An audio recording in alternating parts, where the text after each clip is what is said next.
जय हिंद दोस्तों। आशा करता हूँ आप लोग अच्छे होंगे और अपने पढ़ाई अच्छे से कर रहे होंगे।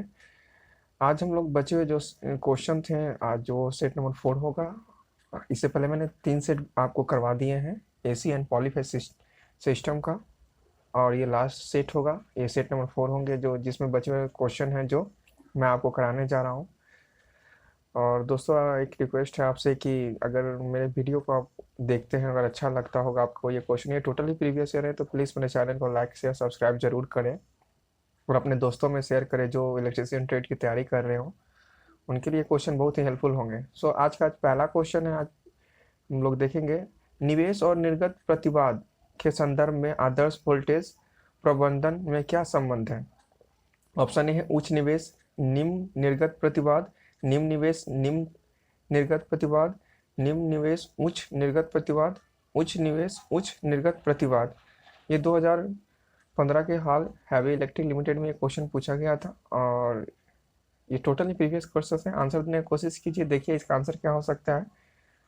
ये आंसर अगर आपसे आता है तो ये बहुत अच्छी बात है। इसका आंसर होगा option number A is the correct answer होगा। उच्च निवेश निम्न निर्गत प्रतिवाद होता है। अगर आपसे ये क्वेश्चन पूछा जाए कि निवेश और निर्गत प्रतिवाद के संदर्भ में आदर्श वोल्टेज प्रबंधन में क्या संबंध है, तो ये उच्च निवेश निम्न निर्गत प्रतिवाद होता है। Option number A is the correct answer है। नेक्स्ट क्वेश्चन देखते हैं। नेक्स्ट क्वेश्चन है भू संपर्क तार का साइज होना चाहिए फेज तार के बराबर, न्यूट्रल तार के बराबर, फेज तार से अधिक, न्यूट्रल और फेज तार से अधिक। 4 ऑप्शन है, आंसर देने की कोशिश कीजिए। ये यूपीपीसीएल में 2015 में पूछा गया था।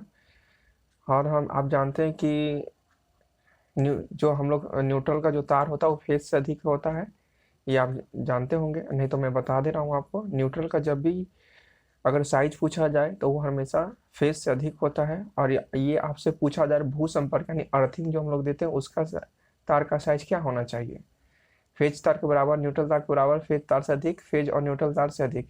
इसका आंसर का option number D is the correct answer होगा। फेज और न्यूट्रल दोनों से अधिक होनी चाहिए भू संपर्क तार का size. Option D is the correct answer. Next question देखते हैं। हेनरी निम्नलिखित किसकी इकाई है। हेनरी किसकी इकाई है आपसे पूछा जा रहा है। प्रेरक, संधारित्र, प्रवेश्यता, प्रतिवाद। संधारित्र का आप जाते हैं इसका उसका इसका इसका आपका ये होता है माइक्रोफैराड। और प्रतिवाद होता है जेड, इम्पीडेंस का ओम होता है। और आपसे पूछा जा रहा है हेनरी का, तो इसका आंसर होगा option number A is the correct answer. प्रेरक होता है, प्रेरक का प्रेरक होता है। हेनरी का इसका मात्रक, हेनरी का मात्रक प्रेरक होता है, जिसे हम लोग इंडक्टेंस कहते हैं, जिसका इकाई एल, जिसे हम लोग एल से सूचित करते हैं। ये 2018 के एलपी में पूछा गया था। नेक्स्ट क्वेश्चन देखते हैं। Sorry, option number A is the correct answer है। नेक्स्ट क्वेश्चन देखते हैं। 500 वाट के 2 लैंपों को समांतर में लगाए गए इनकी कुल वोल्टेज निम्नलिखित किसके बराबर होती है। आंसर देने की कोशिश कीजिए। 1000 वाट होगी, 500 वाट होगी, 2000 वाट होगी, 250 वाट होगी। मैं आपको इसमें कुछ बता दूं, इसमें पावर सदैव एडिटिव नेचर का होता है, चाहे वो श्रेणी में हो चाहे समांतर में हो। एडिटिव नेचर मतलब होता है ये योग योज बोलिए इसको बोल सकते, लेकिन इसे इंग्लिश में ही ज़्यादा सुटेबल होता है। एडिटिव नेचर का होता है, चाहे वो समांतर में हो या श्रेणी में हो। इसमें ये दोनों जुड़ जाएंगे। अगर 2 हो या 3 हो या 4 हो, कुछ भी हो, उसको जोड़ देंगे तो 500 प्लस 500, ये टोटल हो गया 1000 वाट। इसका आंसर हो गया option number A is the correct answer है। नेक्स्ट क्वेश्चन देखते हैं। किसी प्रतिवर्ती धारा परिपथ का आर 40 ओम दिया गया है, इंडक्टिव दिया गया आपको 90 ओम, और कैपेसिटिव दिया गया आपका 60 ओम। यदि ये सभी श्रेणी में हो तब जेड का मान, देखिए आपको मैंने बता दिया कि प्रतिवाद जेड होता है, जो इसका मात्रक ओम होता है। ये आपसे जस्ट यहाँ जेड था इसलिए मैं आपको फिर से बता दे रहा हूँ। तो आपसे ये पूछा जा रहा है कि जेड का मान क्या होगा। इसका फॉर्मूला होता है आपका जेड बराबर होता है अंडर रूट आर का square plus bracket XL minus एक सी का होल स्क्वायर, ये पूरा रूट में होगा, ये स्क्वायर है।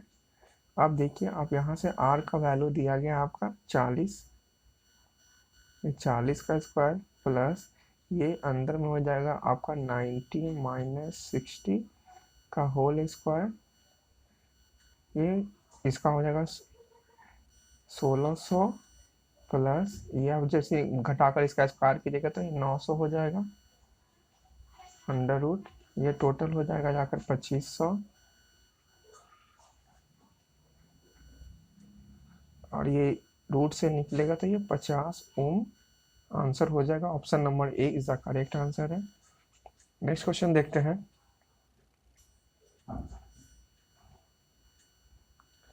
श्रेणी परिपथ एक परिपथ है जिसमें केवल एक पथ होता है जिस पर धारा प्रवाहित होती है, एक से अधिक पथ होते हैं जिन पर धारा प्रवाहित होती है, बहुत सी युक्तियां होती है, समान वोल्टेज होती है।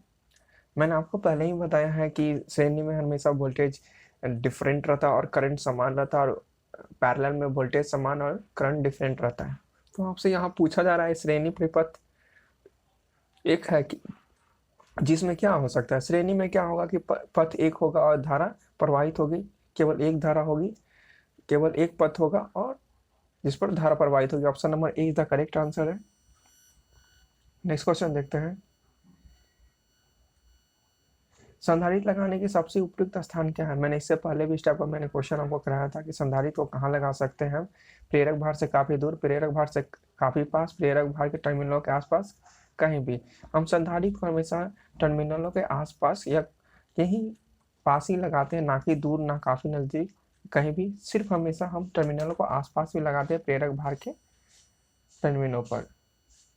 Option number C is the correct answer है। प्रेरक भार के टर्मिनलों के आसपास ही लगाते हैं संधारित्र को। Option C is the correct answer है। नेक्स्ट क्वेश्चन देखते हैं। न्यूट्रल प्राप्त किया जाता है। मैं आपको इसमें बता दूं कि न्यूट्रल हमेशा स्टार कनेक्शन में ही प्राप्त की जा सकती है, लेकिन डेल्टा में हम लोग न्यूट्रल प्राप्त नहीं कर सकते, उसमें सिर्फ फेजिंग होती है और स्टार में न्यूट्रल भी होता है, ये याद रखिएगा। तो न्यूट्रल हमेशा हम स्टार कनेक्शन में ही के द्वारा ही प्राप्त किया जा सकता है, ना कि delta. Option number A is the correct answer है। आपसे जब भी पूछा जाए कि न्यूट्रल किस में होता है, स्टार या डेल्टा, तो आप डायरेक्ट याद रखिएगा स्टार में न्यूट्रल होता है, ना कि डेल्टा में। Option B A is the correct answer. Next question देखते हैं। एक परिपथ में यदि रिएक्टेंस का मान शून्य है तब शक्ति गुणांक का मान होगा, क्या होगा? शून्य होगा, असीमित होगा, इकाई होगा, निर्धारित नहीं किया जा सकता। एक परिपथ में यदि रिलेक्टेंस का मान शून्य हो तो शक्ति गुणांक इकाई होगी। Option number C is the correct answer होगा। जब याद रखिएगा जब परिपथ शून्य होगा रिलेक्टेंस में तो उसका शक्ति गुणांक इकाई होगा। Option C is the correct answer है। नेक्स्ट क्वेश्चन देखते हैं। इंडक्टेंस की इकाई हेनरी है, परंतु इंडक्टिव रिलेक्टेंस की इकाई क्या होता है? हेनरी प्रति मीटर होगा, ओम होगा, ओम मीटर होगा, ओम प्रति हेनरी होगा। आंसर देने का कोशिश कीजिए। आपको पता है कि इंडक्टेंस का हेनरी प्रति मीटर होता है, और जैसे आपसे पहले भी मैंने बताया कि इंडक्टेंस का हेनरी से पहले भी एक क्वेश्चन आया था। आंसर देने की कोशिश कीजिए इसका क्या होता है। आपको इंडक्टिव रिलेक्टेंस का मान पूछा, इकाई पूछा जा रहा है, इसका होगा option number B is the correct answer होगा। इंडक्टिव रिलेक्टेंस का इकाई ओम होता है। नेक्स्ट क्वेश्चन देखते हैं। उस धारा का आरएमएस मान लगभग कितना होगा जिसका अधिकतम मान 200 एम्पियर है? आंसर इसको बनाने की कोशिश कीजिए, देखिए आपसे बन पा रहा है या नहीं। उसके बाद मैं आपको ये बनाकर दिखाता हूँ इसका क्या आंसर होगा। आंसर देने की कोशिश बनाने की कोशिश कीजिए, मैं आपको बनाकर दिखा रहा हूँ। इसका फॉर्मूला आपने कभी पढ़ा हो तो इसका होता है आर एम एस बराबर इसे 0.707 मैक्स लिखते हैं गुने आई एम एक्स लिखते हैं। ये इसका फॉर्मूला था जिसमें आपको अधिकतम मान पूछा और आर एम एस मान क्या होगा जब इसका अधिकतम दिया गया, तो आपको डायरेक्ट इस पे रख देना 0.707 गुने आई मैक्स का आपको मान दिया गया है 200। जब आप इसे गुना कीजिएगा तो ये 141.4 एम्पियर इसका आंसर होगा। Option number C is the correct answer है। नेक्स्ट क्वेश्चन देखते हैं। वे राशियां जो समय के साथ ज्वारीय के बदलती रहती हैं कहलाती हैं? अदिश राशि, सदिश राशि, तानिका राशि, फेजर राशि। वे राशियां जो ज्वारीय के बदलती रहती है वो फेजर राशि कहलाती है। Option number D is the correct answer है। नेक्स्ट क्वेश्चन देखते हैं। एक सीलिंग फैन में 220 वोल्ट की वोल्टता पर 0.5 एम्पियर की धारा एवं 0.8 बस की शक्ति गुणांक रखता है। इस फैन की पावर क्या होगी? इसका आपका वॉट पूछा, पी बराबर पूछा जा रहा है, तो इसका फॉर्मूला होता है आपका P is equal to V into I into cos phi, इसका ये फॉर्मूला होता है। तो आपको V दिया गया है, I दिया गया है और आपको कॉस फाई दिया गया है। बस आपको इस पर पुट करना है और निकालना है। निकालने का कोशिश कीजिए एक बार, फिर मैं आपको इस पर बनाकर दिखा देता हूँ कि कितना होगा। साथ साथ बनाते हैं। हमसे भी दिया है 220 इंटू 0.5 इंटू 0.8 ये दिया गया है हम लोग को। अब इसे गुना कीजिएगा तो 220 इंटू, जब इसे गुना कीजिएगा तो ये दो स्थान घस गएगा तो 8.40 हो जाएगा, 0.40। अगर इसे अगर इस तरह से लिख सकते हैं हम 100, तो ये 0 से ये कट सकता है, ये से ये कट सकता है और गुना कीजिएगा तो ये 88 वाट इसका आंसर हो जाएगा। Option number B is the correct answer हो गया। अब इसे बनाने के लिए सीख गए हैं। नेक्स्ट क्वेश्चन देखते हैं।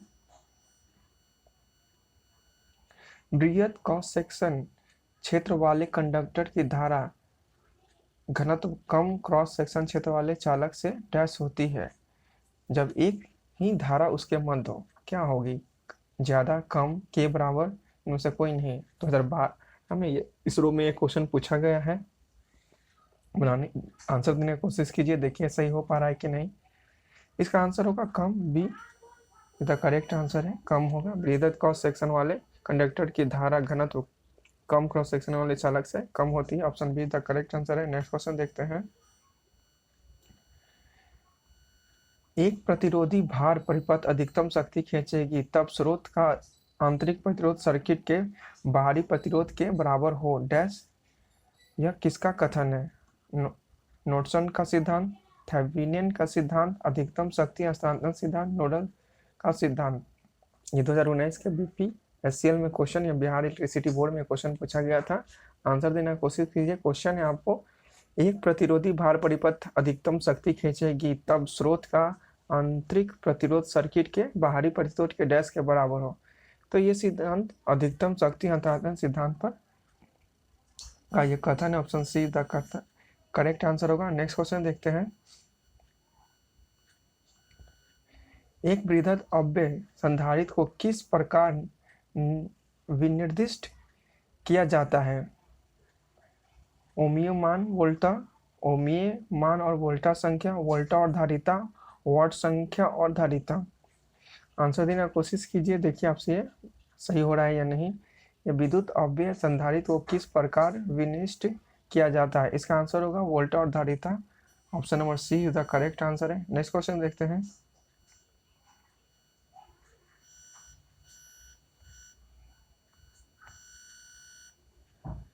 एक RL परिपथ में होता है, ये इंडक्टिव सर्किट है, आपसे पूछा जा रहा है इसमें क्या होगा। मैंने इससे पहले भी इस टाइप का क्वेश्चन बताया है कि कैपेसिटिव में क्या होगा, इंडक्टिव सर्किट में क्या होगा। तो आंसर देने की कोशिश कीजिए। आपके ऑप्शन है धारा विभव से 45 डिग्री पश्चिमगामी होगी, धारा विभव से 90 डिग्री पश्चिमगामी होगी, विभव धारा से 45 डिग्री पश्चिमगामी होगी। सॉरी, मैं पश्चिमगामी पढ़ रहा हूँ क्योंकि बार बार पश्चिमगामी पश्चिमवर्ती लिखा हुआ है, क्योंकि वो पश्चिमगामी और पश्चिमवर्ती दोनों ही सेम ही बात है। पर चलिए कोई नहीं, आप फिर से मैं पढ़ दे रहा हूँ। ऑप्शन ए है धारा विभव से 45 डिग्री पश्चिमवर्ती होगी, धारा विभव से 90 डिग्री पश्चिमवर्ती होगी, विभव धारा से 45 डिग्री पश्चिमवर्ती होगी, विभव धारा से 90 डिग्री पश्चिमवर्ती होगी। जब भी इंडक्टिव सर्किट होगा तो उसमें धारा जो होती है विभव से 90 डिग्री पश्चिमवर्ती या पश्चिमगामी होती है। Option number B is the correct answer है। नेक्स्ट क्वेश्चन देखते हैं। ज्वाकीय तरंग का फॉर्म फैक्टर होता है, ये डायरेक्ट याद रखिएगा, ज्वाकीय तरंग का फॉर्म फैक्टर होता है 0.07 इंटू मैक्स वैल्यू बटा 0.63 into max value. Option number A is the correct answer है। नेक्स्ट क्वेश्चन देखते हैं। ये डायरेक्ट आप ऐसे याद रखिएगा, फॉर्म फैक्टर यही होता है। नेक्स्ट क्वेश्चन देखते हैं। किसमें उच्चतम शिखर गुणांक होता है? अर्ध तरंग दृष्टिकारी जया तरंग में, पूर्ण तरंग दृष्टिकारी जया तरंग में, त्रिकोणीय तरंग में। आंसर देने की कोशिश कीजिए, देखिए इसका क्या आंसर हो सकता है। आपसे क्वेश्चन पूछा गया उच्चतम शिखर गुणांक किस में होता है, तो उच्चतम शिखर गुणांक होता है पूर्ण तरंग दृष्टिकारी जय तरंग। Option number C the correct answer है। नेक्स्ट क्वेश्चन देखते हैं। तार से बंधे हुए वायर उन प्रतिरोधकों की क्षमता की पावर रेटिंग रेंज है 1/8 से 2 वाट, 2 वाट से 5 वाट, 5 वाट से 50 वाट, 50 से 100 वाट। ये 2018 के एलपी में क्वेश्चन पूछा गया था। ये टोटल प्रीवियस ईयर है, आपको ये बहुत ही हेल्पफुल होंगे। इस टाइप का क्वेश्चन मुझे नहीं लगता कि कोई प्रीवियस ईयर आपको करा रहा होगा, बट मैं आपको चाहता हूँ कि आप ज़रूर ये क्वेश्चन करें और अपने लाइफ में कोई सक्सेस हासिल करें। अब जो इसमें भी आपको हो, इसरो हो, DRDO हो, रेलवे हो, बट इसका आंसर होगा option number C is the correct answer होगा। तार से बंधे हुए प्रतिरोधों की क्षमता पावर रेटिंग होती है 5 से 50 watt. Option C is the correct answer. Next question देखते हैं। 50 माइक्रोफैराड धारिता के एक संधारित्र को 200 वोल्ट के विभव ऊर्जा तक चार्ज किया गया है, संधारित्र में संचित ऊर्जा बताइए। इसे बनाने का कोशिश कीजिए, देखिए आपसे ये बन पा रहा है कि नहीं। ये न्यूमेरिकल क्वेश्चन है, आई होप इसे आपसे बन पाएगा।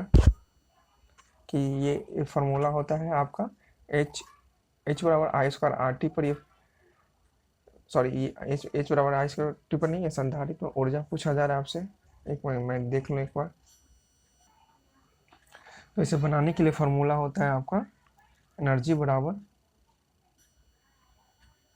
E बराबर हो गया आपका 1/2 CV का स्क्वायर, जिसमें आपको वोल्ट दिया गया है और कैपेसिटी में माइक्रोफैराड जो दिया गया है वो C का मान आपको दिया गया है। सो मैं फिर से इसे साफ से लिख दूं। ये होता है E इक्वल टू 1/2 CV का स्क्वायर। आपका C दिया गया है 50 माइक्रो फैराड। ये इसको हम क्या लिख सकते हैं आप 50 गुने 10 टू द पावर -6 लिख सकते हैं इसे। और भी आपको दिया गया है 200 वोल्ट। अब इसे बना लें 1/2 इंटू 50 गुने 10 टू द पावर -6 गुने 200 गुने 200 गुने 200, ये हो गया आपका। जब से काट को जब सॉल्व कीजिएगा तो डायरेक्ट ये आपको 1 जूल आंसर होगा। 1 जूल आंसर होगा। Option number A is the correct answer होगा। ये फार्मूला है, आप इसी से इसे बनाइएगा। नेक्स्ट क्वेश्चन देखते हैं। श्रृंखला रेजिस्टेंस है, इंडक्टिव है और कैपेसिटी परिस्थिति में अनुनाद आवृत्ति F निर्माण के लिए सूत्र क्या होता है? ये डायरेक्ट फार्मूला होता है, आप इसे याद रखिएगा। Option number C is the correct answer होगा। ये फार्मूला होगा आपका। Option number D is the correct answer है। ये फार्मूला होता है F बराबर होता है 1/2 पाई √LC। ये फार्मूला होता है, आप इसे याद रखिएगा। नेक्स्ट क्वेश्चन देखते हैं। प्रतिवर्तित वोल्टेज तथा धारा का परिणाम तथा दिशा को दर्शाने हेतु सरल रेखा को एक तीर के साथ निरूपित किया जाता है। इस निरूपण को डैश कहते हैं, अदिश राशि, फेजर मात्रा, प्रतिवर्ती धारा, आरएमएस मात्रा। जब भी आपको इस टाइप का क्वेश्चन पूछा जाए कि प्रतिविद्युत वोल्टेज तथा धारा का परिणाम तथा दिशा को दर्शाने हेतु सरलरेखा के को एक तीर के साथ निरूपित किया जाता है, तो इस निरूपण को क्या कहते हैं? उसे फेजर मात्रा कहते हैं। Option number 20 the correct answer है। नेक्स्ट क्वेश्चन देखते हैं। 4 1 mH प्रेरकों को समांतर में जोड़ा गया, इस संयोजन को श्रृंखला में 2 mH वाले प्रेरक के साथ जोड़ा गया, तो समतुल्य प्रेरक बताइए। ये बनाने का आप डायरेक्ट ये होता है 1/L3, इसे लिख सकते थे L 1/L1 प्लस इसे, इसका फॉर्मूला हो गया आपका 1/L2 प्लस 1/L3, इस तरह से हो गया। तो अब इसे लिखने का ये, तो 1/L3 बराबर क्या हो गया आपका 1/1 प्लस 1/1 प्लस 1/1 प्लस 1/1। ये आप इसे सॉल्व करेंगे तो एलसीएम 1 हो जाएगा, ऊपर हो जाएगा 4, तो 1 इक्विवेलेंट बराबर हो गया 1/4, ये हो गया। अब 1/4 आ गया आपका, 1/4 आ गया। अब इसमें 2 श्रेणी में जोड़ा जा रहा है, तो ये 1 हो जाएगा प्लस 1 हो जाएगा, ये इसे सॉल्व कीजिएगा तो 9/4 हो जाएगा। इसे सॉल्व करने पर आपको आएगा 2.25 mH, आंसर हो गया। Option number C is the correct answer है। नेक्स्ट क्वेश्चन देखते हैं। एक खुले परिपथ में क्या होता है या खुला परिपथ हो, सर्किट बोल दिया जाए, तो इसमें प्रतिरोध अनंत होता है, धारा शून्य होती है। Option number D is the correct answer है। जब भी आपसे पूछा जाए कि खुला परिपथ हो या ओपन सर्किट हो, तो उसमें अनंत प्रतिरोध, शून्य धारा होगी। Option number D is the correct answer है। 3 एम्पियर धारा का वाहक एक हेनरी प्रेरक निम्न से किस ऊर्जा संचित करेगा? आपसे पूछा जा रहा है 3 एम्पियर धारा का वाहक एक हेनरी प्रेरक तो निम्न से ऊर्जा संचित करेगा। 3 वाट, 9 वाट सेकेंड, 3 जूल और नन ऑफ दिस। इसे बनाने के लिए फॉर्मूला है, मैं आपको बता दूं। इसका फॉर्मूला होता है आपका 1/2 L A का स्क्वायर, ये फॉर्मूला होता है आपका। फॉर्मूला हो गया आपका 1/2 L I का स्क्वायर, जो आपको करंट दिया गया है उसी को अब डायरेक्ट ए लिख दिए थे, लेकिन इसका फॉर्मूला होता है आई, उसे आई का एम्पियर जिसे सूचित करते हैं। फिर से मैं लिख दूँ थोड़ा साफ, 1/2 इंटू एल इंटू आई का स्क्वायर, ये फार्मूला हो गया। आप इस पर पुट करें तो एल आपका 1 दे गया और 3 × 3 आपका आई का ये वैल्यू हो गया, तो इसे लिख सकते हैं 9/2, ये आपका 4.5 होगा। ऑप्शन नंबर डी होगा, इसमें से कोई नहीं, इसका आंसर होगा 4.5 एम्पियर। नेक्स्ट क्वेश्चन देखते हैं। कला की कितनी डिग्री एक पूर्ण चक्र परिचायक होता है? 360, 180, 270, 90 डिग्री। एक कला की कितनी डिग्री एक पूर्ण चक्र होता है? तो वो 360 डिग्री होती है। Option number A is the correct answer है। नेक्स्ट क्वेश्चन देखते हैं। परिपथ में विद्युत शक्ति को डैश के रूप में व्यक्त किया जा सकता है। वोल्ट को धारा से गुना कर वोल्ट के वर्ग को प्रतिरोध से विभाजित कर धारा के वर्ग को प्रतिरोध से गुना कर। तो ये ऑप्शन नंबर सभी इसका आंसर होगा। Option number D is the correct answer होगा। अब पी, जैसे अब शक्ति का निकालने के लिए आप इसे फार्मूला होता है P बराबर V इंटू आई, जो इसके अनुसार है एक। फिर प्रतिरोध से विभाजित कर अब बोला जा रहा है, तो P बराबर V² होता है, एक होता है P बराबर होता है I², और ये 3 फार्मूलाएं आपके पास है। अब ये तीनों सही आंसर है, option D the correct answer होता है। नेक्स्ट क्वेश्चन देखते हैं। वैद्युत आवेशों के बीच बल के लिए कूलम नियम अत्यंत निकट से निम्न जैसा लगता है। न्यूटन के गति नियम से, ऊर्जा संरक्षण नियम से, गॉस के नियम से, न्यूटन गुरुत्व नियम से। इसका आंसर होगा option number D is the correct answer. इसे डायरेक्ट याद रखिएगा, जब भी आपसे वैद्युत आवेश के बीच बल के लिए कूलम नियम अत्यंत निकट से नियम जैसा लगता है ये पूछा जाए तो ये डायरेक्ट गुरुत्व का नियम से होता है, न्यूटन के। Option D is the correct answer. Next question देखते हैं। उच्च आवृत्ति पर प्रेरक प्रतिघात का मान क्या होता है? आपसे पूछा जा रहा है बढ़ता है, घटता है, वैसा ही रहता है, वोल्ट पर निर्भर करता है। आंसर देने का कोशिश कीजिए, देखिए आपसे बंद सही हो पा रहा है या नहीं। आंसर देने की कोशिश कीजिए। उच्च आवृत्ति पर प्रेरक का मान बढ़ता है। Option number A is the correct answer है। नेक्स्ट क्वेश्चन देखते हैं।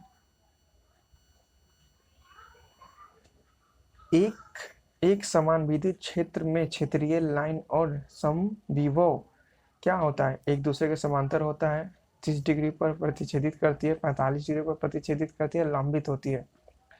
जब भी आपसे ये पूछा जाए कि एक समान विद्युत क्षेत्र में क्षेत्रीय लाइन क्या होगा, तो ये एक समान हो तो दोनों एक दूसरे पर लंबित होगी, 90 डिग्री होगी। Option D is the correct होगा। लंबित होने का अर्थात है कि 90 डिग्री होती है, ये लंबित होती है, 90 डिग्री होगी। इसका ए इज द करेक्ट आंसर है। आपसे जब भी इस टाइप का क्वेश्चन पूछा जाए कि एक समान विद्युतीय क्षेत्र में क्षेत्रीय लाइन वोल्टेज समविभव होती है, तो ये लंबित होती है। लंबित अर्थात एक दूसरे से 90 डिग्री पर होती है। Option C is the option D is the correct answer. Next question देखते हैं। किसी परिपथ में प्रवाहित होने वाली विद्युत धारा डैश होती है? इलेक्ट्रॉन का यदि चिक संचालन, मुक्त इलेक्ट्रॉनों का एक दिशा में संचालन, अनुप्रयुक्त विभव का अंतर, प्रयुक्त चालकों का अनुप्रस्थ प्रतिच्छेद। इसका आंसर होगा option number B is the correct answer होगा। जब हम जानते हैं कि जिस दिशा में इलेक्ट्रॉन प्रवाहित होती है उस दिशा में धारा प्रवाहित होती है। नेक्स्ट क्वेश्चन देखते हैं। Option B is the correct answer है। किसी भी परिपथ में प्रवाहित होने वाली धारा डैश होती है, मुक्त इलेक्ट्रॉनों का एक दिशा में संचालन। नेक्स्ट क्वेश्चन देखते हैं।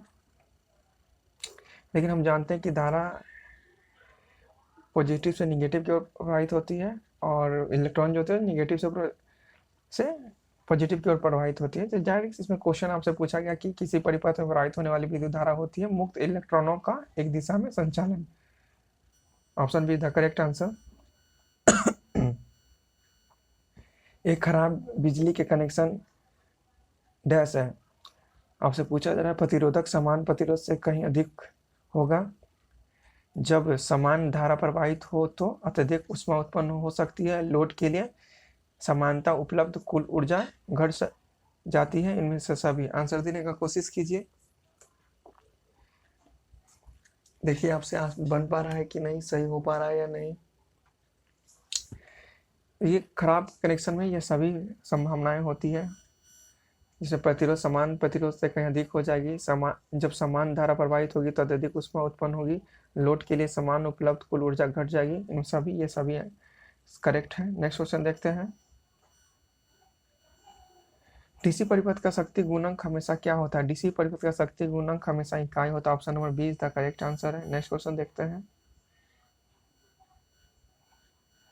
केंद्रीय नेटवर्क नियंत्रण के लिए कौन सी संख्यात्मक प्रयुक्त की जाती है? तारा, जाल, वलय, बिंदु से बिंदु। जब भी आपसे क्वेश्चन पूछा था केंद्रीय नेटवर्क नियंत्रण के लिए कौन सी संस्थायिकी प्रयुक्त की जाती है, वो तारा होती है। Option number B is the option number A is the correct answer है, तारा। नेक्स्ट क्वेश्चन देखते हैं। कौन सा परिपथ घटक परिपथ धारा के बदलाव का विरोध करता है? सिर्फ निरोधक, सिर्फ प्रेरक, सिर्फ धारिता, प्रेरक और धारिता दोनों। आंसर देने की कोशिश कीजिए, देखिए आपसे ये सही हो पा रहा है कि नहीं। आपसे क्वेश्चन पूछा गया है कि कौन सा परिपथ घटक परिपथ धारा के बदलाव का विरोध करती है। ऑप्शन है आपके सामने, 4 ऑप्शन दिए गए हैं, देखिए आपसे सही हो रहा है कि नहीं। आपसे क्वेश्चन ऑप्शन थे सिर्फ निरोधक, सिर्फ प्रेरकत्व, सिर्फ धारिता और ऑप्शन डी था प्रेरकत्व और धारिता दोनों। इसका आंसर होगा option number B is the correct answer होगा, सिर्फ प्रेरकत्व जो धारा का विरोध करता है। Option B is the correct answer है। नेक्स्ट क्वेश्चन देखते हैं। कैपेसिटिव एसी परिपथ में होता है। हम इससे पहले भी मैंने इस टाइप का बताया कि इंडक्टिव और कैपेसिटिव में क्या होता है। जब भी कैपेसिटिव परिपथ होता है धारा वोल्टेज से आगे होती है और इंडक्टिव परिपथ में होता है जो वोल्टेज जो होता है वो आगे होती है। इसमें कहने वाला उसमें क्या होगी, धारा इंडक्टिव में लैग करेगी और कैपेसिटिव में लीड करेगी। इसमें आंसर होगा option number A is the correct answer है। नेक्स्ट क्वेश्चन देखते हैं। एक वोल्ट बराबर होता है 1 कूलम प्रति जूल के बराबर होता है। 1 वोल्ट के बराबर होता है 1 जूल प्रति कूलम के बराबर होता है। 1 कूलम को हस्तांतरित करने के लिए क्या क्या कार्य के। जब भी आपसे पूछा जाए कि 1 वोल्ट किसके बराबर होता है तो वो 1 जूल प्रति कूलम के बराबर होता है। Option number C is the correct answer है। नेक्स्ट क्वेश्चन देखते हैं। निम्नलिखित का सुमेलन कीजिए सही विकल्प से। आप ये मिलान करने के लिए बोला गया है, ये आसानी से आप बना सकते हैं। ओम का नियम आप जानते होंगे, मैंने बहुत बार बता चुका हूँ। और आप न्यूटन का नियम पहले से ही जानते होंगे। सिर्फ आइंस्टीन का भी नियम आप जानते ही होंगे। मैं आशा करता हूँ ये सब तीनों नियम जानते हैं और आसानी से आप इसे मिला सकते हैं। तो इसे मिलाने के लिए हम आपको बता दें, ओम का नियम होता है V बराबर आई आर, न्यूटन का नियम होता है F बराबर एम ए, और आइंस्टीन होता है ई बराबर एम सी का स्क्वायर। ये आप देखिए ये कहाँ मिल रहा है, तो ए का 2, 2 का 1, option number C is the correct answer है। नेक्स्ट क्वेश्चन देखते हैं। यदि 120 वोल्ट एसी परिपथ का प्रतिरोध 40 ओम है तो परिपथ का औसत शक्ति कितना होगा। ये बनाने का कोशिश कीजिए। आपसे पूछा जा रहा है कि औसत शक्ति कितना होगा। इसे बनाने के लिए फॉर्मूला होता है आपका P बराबर, आपसे वोल्ट और आर देते V स्क्वायर बाई आर, ये फार्मूला हो गया। आपका वोल्ट दिया गया आपका 120 गुने 120 बराबर बटा 40। अब यहाँ से डिवाइड दीजिए, 2 खत्म, 4 थे 12, ये हो गया 12 थे 36, 360 watt. Option number B is the correct answer है। नेक्स्ट क्वेश्चन देखते हैं। 5 मिनट तक प्रवाहित 2 एम्पेयर की धारा 4.2 एम प्रतिरोध में कितनी ऊष्मा पैदा करेगी। मैं डायरेक्ट पहले फार्मूला इस पर बता दूं। इसका फार्मूला होता है H बराबर आई स्क्वायर आर टी, ये फार्मूला हो गया। और आपको मिनट दिया गया है 5, तो पहले इसको चेंज कर लेंगे सेकेंड में, तो 5 गुने 60 बराबर हो गया 300 सेकेंड हो गया। ये आपका धारा दिया गया आपको, और आपको आर दिया गया है। आप इस फार्मूला पे सेट कर दें इसको, तो आई दिया गया आपका 0.2 एम्पियर, तो 2 गुने 2, आर दिया गया 4.2, और टी दिया गया आपका, हमने निकाला इसको सेकेंड में चेंज किया। आप इसे पूरा जब सॉल्व कीजिएगा तो आपको ये जाएगा 1200 कैलोरी। और एक कैलोरी में पूछा गया, सॉरी, तो एक कैलोरी में निकालने के लिए आप 4.2 मतलब 4.2 बराबर 1 कैलोरी होता है। ये डायरेक्ट अब इसे कैलोरी से डिवाइड कर देगा तो आपको 1200, इसका आंसर होगा सी इज द करेक्ट आंसर होगा। नेक्स्ट क्वेश्चन देखते हैं। प्रतिवर्तित मात्रा के धनात्मक और ऋणात्मक मानों के संपूर्ण सेट को कहते हैं आवृत्ति कहते हैं, समयावधि कहते हैं, प्रावस्था कहते हैं, चक्र कहते हैं। आंसर देने का कोशिश कीजिए। इसे क्या कहते हैं। प्रतिवर्तित धारा के धनात्मक और ऋणात्मक मानों के संपूर्ण सेट को कहते हैं आवृत्ति, समय अवधि और चक्र। आंसर देने की कोशिश कीजिए। इसे क्या कहते हैं देखिए, और एक बार आंसर देने की कोशिश कीजिए। अगर सही हो पा रहा है आपसे तो बहुत ही अच्छी बात है। इसका आंसर होगा option number D is the correct answer है। Option number D is the correct answer. Next question देखते हैं। एक ट्यूबलाइट का परिपथ जो 230 वोल्ट 50 हर्ट्ज एसी सप्लाई को 220 वोल्ट डीसी सप्लाई से जोड़ दिया जाए तो इसका क्या प्रभाव होगा। हम जानते हैं कि डीसी सप्लाई में ना तो दिशा चेंज होती है ना तो मान चेंज होती है, वो एक दिशा में करंट बहती है। तो इसमें क्या होगा, इसमें ज़्यादा ग्लो करेगी tubelight. Option C the correct answer है। नेक्स्ट क्वेश्चन देखते हैं। प्रेरक कुंडली उत्पन्न करती है उच्च वोल्टेज पर निम्न धारा, उच्च वोल्टेज पर बृहद धारा, निम्न वोल्टेज पर बृहद धारा, उपयुक्त में से कोई नहीं। प्रेरक कुंडली जब भी होगा तो वो निम्न वोल्टेज और बृहद धारा उत्पन्न करती है। Option number C the correct answer है। नेक्स्ट क्वेश्चन देखते हैं। एक शुद्ध प्रेरक परिपथ में यदि सप्लाई आवृत्ति 1.4 कमी कर दी जाए तो विद्युत धारा क्या हो जाएगी। अगर हम किसी भी शुद्ध परिपथ में सप्लाई आवृत्ति को 1/4 कमी कर दी जाए तो विद्युत धारा 4 गुनी हो जाएगी। Option number C the correct answer है, ये याद रखिएगा। नेक्स्ट क्वेश्चन देखते हैं। एक साइन तरंग के लिए आरएमएस मान 100 एम्पियर है, इसका शीर्ष मान कितना होगा। मैंने इससे पहले भी इस टाइप का आपको क्वेश्चन बनाया है कि IRMS बराबर आपका होता है 1/√2 इंटू आई मैक्स, ये फॉर्मूला होता है। तो आपको इसमें दिया गया है आरएमएस मान दिया गया है, इसका शीर्ष मान पूछ रहा है। तो अब हम इसे लिख सकते हैं I max equal to √2 into IRMS लिख सकते हैं। हम √2 को क्या लिख सकते हैं, √2 को हम चेंज भी कर सकते हैं और नहीं भी चेंज कर सकते हैं। हम डायरेक्ट इसको लिख सकते हैं, इसको लिखिएगा। √2 को लिखने के लिए अगर हम डायरेक्ट इसको, क्योंकि चेंज तो ज़रूर किया है और चेंज किया है, तो इसको हम लिख सकते हैं 1.4141 होता है ये, √2 का वैल्यू होता है ये, और हमें 100 दिया गया है। जब इसे गुना करिएगा तो ये हो जाएगा 141 ampere. Answer option number A is the correct answer होगा। Option A is the correct answer है, इसे चेंज कर कर ही बनाया है। नेक्स्ट क्वेश्चन देखते हैं। सॉरी, ये टोटल आज 46 क्वेश्चन थे। ये बचे हुए टोटल क्वेश्चन जो थे मैंने करवा दिए एसी एंड पॉलीफेज सिस्टम का। आई होप आपको अच्छे लगे होंगे। अगर आपको किसी भी बताने में कहीं भी दिक्कत होती है तो मुझे उस क्वेश्चन का कमेंट करें, मैं ज़रूर उसका शॉर्ट वीडियो बनाकर आपको दे दूंगा। और इसके बाद मैं नेक्स्ट चैप्टर दूंगा जिसमें टोटल प्रीवियस ईयर होंगे, और आशा करता हूँ कि ये आपको बहुत अच्छे लगे होंगे। क्वेश्चन जितने भी टोटल थे ये प्रीवियस ईयर हैं। साथ ही मैं आपसे बोलना चाहूँगा कि अगर आपको ये अच्छे लगते होंगे टोटल क्वेश्चन तो मेरे चैनल को लाइक शेयर सब्सक्राइब जरूर करें। मिलते हैं नेक्स्ट चैप्टर में प्रीवियस ईयर क्वेश्चन के साथ, कुछ अच्छे महत्वपूर्ण और आने वाले एग्जाम के लिए बहुत हेल्पफुल होंगे। धन्यवाद। नेक्स्ट ब्लॉग में, नेक्स्ट वीडियो में मिलते हैं। सॉरी।